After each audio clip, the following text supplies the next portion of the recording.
Good evening. I would like to call the Monday, April 15th, 2024 Dalton City Council meeting to order. Mr. Lama will lead us in the pledge. I pledge of allegiance to the flag of the United States of America and to the republic for which it stands, one nation, under God, indivisible, with liberty and justice for all.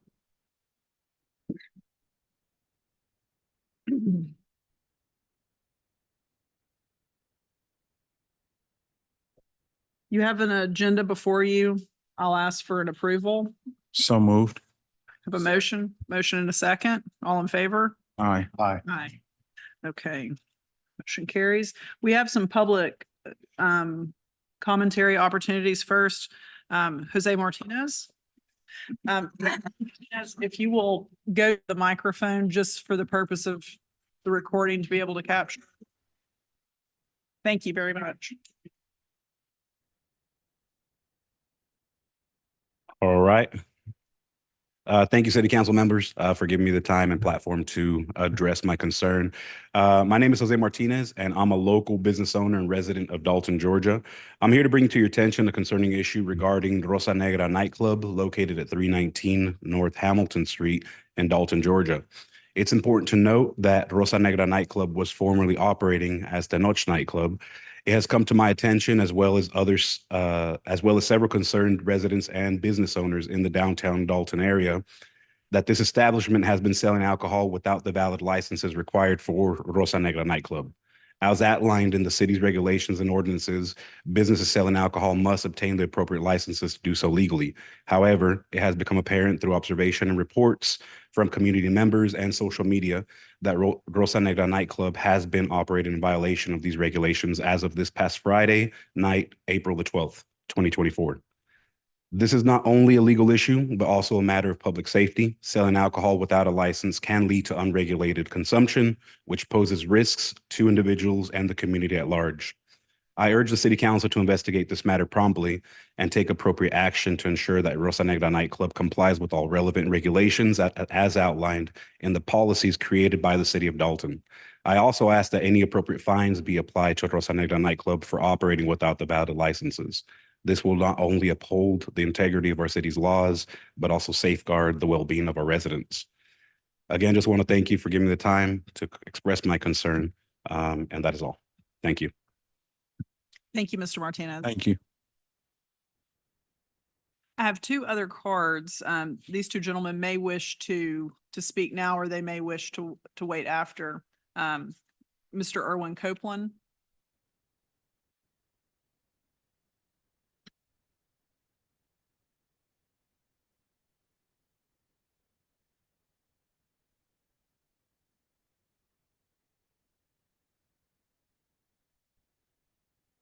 Well, I guess still a true Daltonian. I grew up here. There were circumstances, though, that I had a partner that in a business I opened in Chattanooga, and I had to be a little bit closer because he wanted the office there instead of in Dalton. So I found an inexpensive lot and found a builder that built me a nice house, but I can be 15 minutes from Burr Park.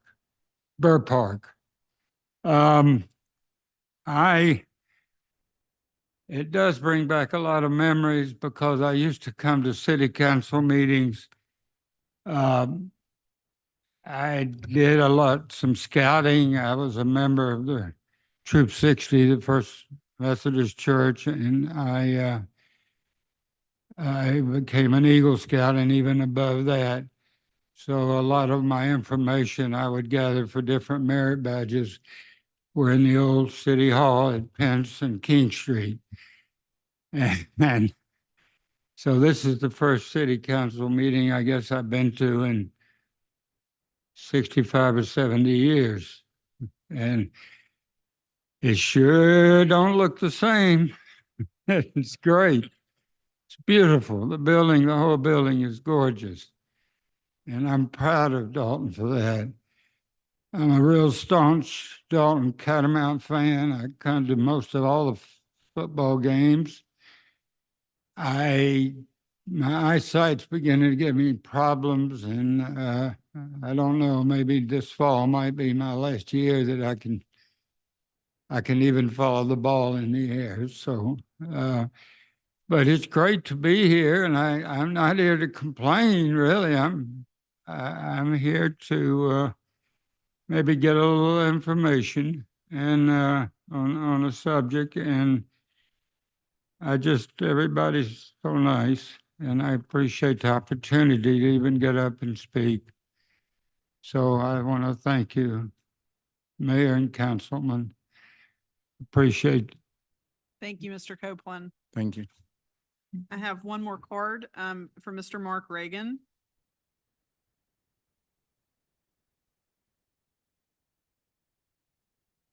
Well, I'm not as old as Mr. Copeland, and I'm not nearly as diplomatic as he is. And I am not from here. I worked here for 5 years, but I've lived elsewhere. In my career, I've been to 46 states and 2,500 cities extensively. And I was a career private investigator in my profession, majored in journalism. And I'm not going to say nice things about this community like Erwin did. Mr. Copeland grew up here and he was raised here. And he might not be aware of what I say, what I see, and what I saw in the 5 years that I worked here in this community. Anti-Semitism has reared its ugly head in Dalton, Georgia. From my research, apparently beginning in the 1980s and 90s, but more recently in the last 6 or 7 years or so. And I'm not attributing anti-Semitism or those kind of feelings to anybody in this room. I don't know any of you guys, and you don't know me. In the recent history, I understand that the Temple Beth El synagogue was vandalized in the 1980s, I believe in the middle 1980s. The synagogue, since it closed here, Mr. Copeland participates in a synagogue in Chattanooga, and that synagogue was dynamited by the Ku Klux Klan. The same Ku Klux Klan that the former incumbent elected sheriff of Hamilton County, the same Ku Klux Klan who dynamited the synagogue, is led by the same sheriff who is the largest cocaine dealer in the history of the state of Tennessee. Now, I can't hold you guys responsible for Tennessee's problems, but anti-Semitism is just as palpable and real here as evidenced by some of the statements of elected leaders here. And I'm not going to name names, but you know who I'm talking about. And there's just a couple of them, but they foment distrust and hostility and anger between the religions, just like some people foment problems between the races. We don't need problems. We got enough problems just surviving. But we don't have to have political hostility. We don't have to have religious hostility. We don't need racial hostility. A community this size is a perfect place to raise a family. And it is a shame that this is part of the buckle of the Bible Belt. They might call it Appalachia for funding purposes from the federal government, but it's a decent city with decent people. And you can't let the haters turn this community into something that's shameful. I'm a Christian, and I am ashamed that Christians will act this way.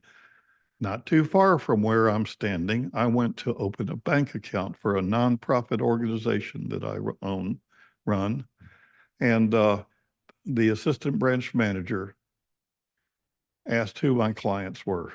And when I identified them, she said, well, you know, they're going to hell. And I said, excuse me, what do you mean they're going to hell? She said, well, they're Jews, ain't they? I said, yes. Well, they ain't accepted Jesus, so they're going to hell. Now, I'm Christian. But my Jesus was a Jew, and so were both of his parents, all of his friends, and every single one of his ancestors going back thousands of years to Abraham. And the God of Abraham was the God that's worshiped by the Christians and the Jews and the Muslims. And we don't need to target people because of their religion. We're all God's children. And when Jesus held out his arms and said, "Come follow me," he didn't say, "Come follow me," except you Jews and you Hispanics, you Muslims, you Catholics, you Jains, your Sikhs, your Hindus, go someplace else. Heaven is reserved for us Baptists. The bank branch assistant manager said that Jesus was a Baptist because St. John the Baptist baptized him. Imagine that kind of ignorance. I've got a lot of friends that are Baptists, and I never heard that kind of crazy talk. The Baptist religion, I think, was started the 1800s, 1600s, I think 1600s. Where is she getting that Jesus was a Baptist? She didn't understand the Bible was not written in English. It was translated from Hebrew and Latin and Greek and the Aramaic spoken language and from the scrolls into English hundreds and hundreds of years later. So I don't hold you guys responsible for the ignorance in the community, but when you design a park that's going to be open to the public, you can expect vandalism if you're going to have memorials to the Jewish tradition, the Jewish history, the Jewish religion. Someday it might become a museum dedicated to Judaism in Georgia or in this region. I encourage you to please incorporate into the planning of this thing the fact that Jews who were members historically and whose families helped pay for and start that synagogue were never consulted by the city or by the current leadership of the synagogue. Nobody ever contacted Mr. Copeland. He's lived at the same address for 38 years. Had the same telephone number for dozens of years. Nobody ever called him. Nobody ever sent him a letter. Nobody ever surveyed him. What do you think about this? What do you think about that?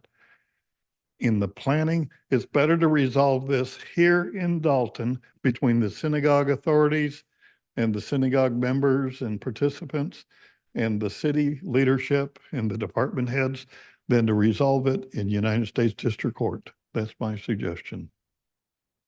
It takes years to resolve problems in court. There has to be investigations and documentation, allegations of anti-Semitism rooted in this community. Somebody didn't do due diligence. Somebody didn't exercise oversight. And I'm not pointing any fingers. I'm just talking reality.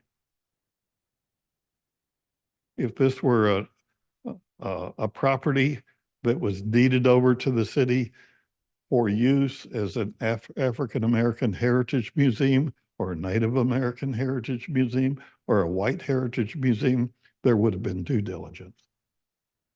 There wasn't. Nobody ever asked the leadership of the temple, have you consulted with your members? Mr. Copeland's dad was one of the early Jews that settled in Dalton, and he owned a department store downtown, and he contributed greatly to this synagogue here in Dalton. His children and his grandchildren who went their bar mitzvah here in the synagogue were never consulted. And that's a shame. It's a crying shame. I don't hold the council liable for that, but somebody didn't exercise due diligence. They didn't say, thank you for your gift. Thank you for working with us. But have you consulted with the membership of your synagogue on this? Thank you, ma'am. Thank you, Mr. Reagan, and I look forward to speaking with you and Mr. Copeland after the meeting. Thank you. The bottom line, that what I'm suggesting is that you hold off on making substantial plans until you get that input. Thank you for your comments, you. sir. The next item that we have on the agenda are presentations from department heads. If there are none, that's just a placeholder. There are none. We'll move on to minutes. These are the mayor and council minutes of the meeting of March 18th, 2024. You've had an opportunity to review these. I'll ask for a motion to approve and accept. Have a motion. Do I have a second? Second. Any discussion? All in favor? Aye. Any opposed? Okay, under new business, we have one new alcohol and beverage application. Jesse? Thank you, Madam Mayor and council members. We just have a single application for this year so far.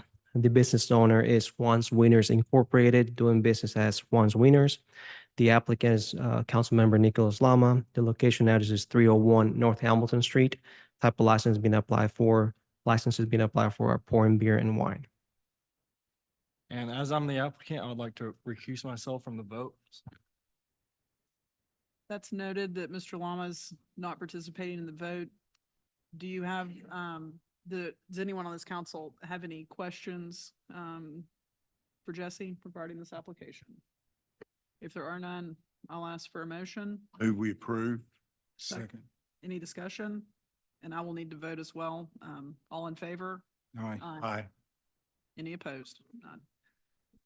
Thank you, Jesse. Next, we have a renewal of MCOR for HVAC maintenance agreement for 100 South Hamilton Street. Greg? Good evening. Thank you. This is a renewal, obviously, for the preventive maintenance at the old post office at 100 Hamilton Street, which houses the Chamber of Commerce and the CRI building. It does represent a 7% increase. However, we haven't had an increase from MCOR for that building for the last several years that I can recall. So it's about $288 a year, which equates to the 7%. Any questions, Greg? If not, I'll entertain a motion. So moved. A motion to have a second. Second. Discussion? All in favor? Aye. Any opposed? Next, we have the renewal of Spectra floor cleaning contract for City Hall. This is again, another renewal for this building. It's for the carpeted and the tiled areas of the building. And there is no increase for this renewal, a total of $49.45. Any questions, Greg? Not, I'll entertain a motion. So moved. So moved. Have a motion and a second. All in favor? Aye. Aye. Any opposed? Next, we have the municipal court judge. We have a contract amendment. This is very straightforward. It's simply, as opposed to paying Mr. Cowan in checks made out to Mr. Cowan, this will be made out to the Cowan Law Firm. The contract remains exactly the same, except for who the payee is. We have any questions? I move we approve. A motion to have a second? Second. Any discussion? All in favor? Aye. Aye. Any opposed? Thank you, Greg. Thank you all.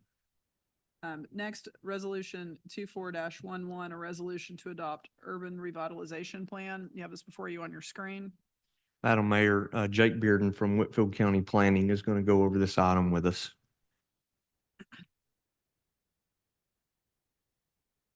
Thank you, Mayor and Council and Andrew. This is the urban revitalization plan for the Whitfield County and City of Dalton. This was put together in partnership with city and county staff, as well as Believe Greater Dalton and the Housing Authority for Dalton. This plan is a geographic boundary of Whitfield County that includes everything in the interior of the bypass, bounded on the western side by I-75. So it's really our most urbanized area portion of Whitfield County that this includes. And the unique thing about this is more of a guidance document more than a plan itself. It does not commit our elected officials to anything, but rather provides recommendation to all future and prospective developers who look to build in that area. This was built solely on public input and community involvement, taking a large portion of the plan from the comprehensive plan itself, and then in cohesion with a stakeholder meeting that we had at Matt Gadsden Community Center, where we had over 60 participants come in and give us community input as to what they would like to see. And these recommendations are to support affordable housing in the community, So as to where if it's going to be a subdivision or neighborhood, things like internal sidewalks connected back to existing city infrastructure are encouraged, rather than having a apartment building that is all hardscape, so rooftop and concrete. We would like to see green space or parks included in those as well, or access to transit or things of that nature that our community feels that are missing. So all of that is outlined in this plan. We also have a commercial aspect to this as well. So revitalization of blighted commercial properties. The community has suggested that we look at things like local grocery stores or boutiques or educational resources that would help with financial literacy. The pros and cons of owning versus renting, things of that nature are what the community has said that they would like to see. Again, these are only recommendations. They're not commitments or they're not requirements.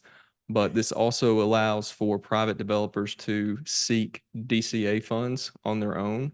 Again, no match or anything by any of our elected officials or any body, governing authority, but the private developers can seek DCA funds if this plan is established in the community to help offset cost of development and to provide even more affordable housing. Any questions of Jake? Is this, will this be available like online or? Yes, the Board of Commissioners approved this past Monday or last Monday night at their meeting. So upon approval tonight, it would be posted on both the Whitfield County and City of Dalton website. Any further questions? If not, I'll entertain a motion. I move that we approve. Okay. Second. I have a motion and a second. Any discussion? All in favor? Aye. Aye. Thanks, Jake. Thank you. Item number 8, task order number 011, Arcadis Temple Bethel Design Services. And this can be viewed on the screen above as well. Good evening, Mayor and Council. This request is to approve the professional services agreement with engineering consultant Arcadis for design services on the Temple Bethel project. The scope of work includes development of construction plans of a stormwater management facility as well as commemorative park on the site. The total cost of the task order is $218,674 and is expected to take 210 calendar days, inclusive of survey, geotechnical exploration, stakeholder engagement, as well as civil and monumentation design. This comes with a positive recommendation from the Public Works Committee. And with that, I'll take any questions. Are there any questions of Chad regarding the contract? Not, I'll ask for a motion. So moved. Have a motion. Do I have a second? Second. Have a motion and a second. All in favor? Aye. Aye. Any opposed? Item number 9, 2024 Annual Milling and Resurfacing Project, consideration of contract award to Northwest Georgia Paving. This request is to award the 2024 annual milling and resurfacing project to the lowest bidder, Northwest Georgia Paving. We received 3 other bids, and Northwest Georgia Paving being the lowest at approximately $900,000 under budget. Streets to be resurfaced under this contract are Abutment Road, Glenwood Avenue, a portion of Tony Engel Parkway, and a portion of Tibbs Road for a total of approximately 8.5 miles. This has been reviewed and approved by the Public Works Committee as well as the city attorney and is expected to be complete by August 15th of 2024. With that, I'll take any questions. If there are no questions for Chad, I'll ask for a motion.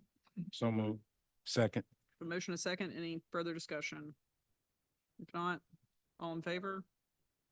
Aye. Any opposed? Thanks, Chad. Thank you. Being no supplemental business or announcements before this council, I'll ask for a motion to adjourn. So moved. Motion and a second. All in favor? Any opposed? Thank you. Thank you all for being here this evening. Our next meeting is Monday, May 6th. Thank you all. Be right down there.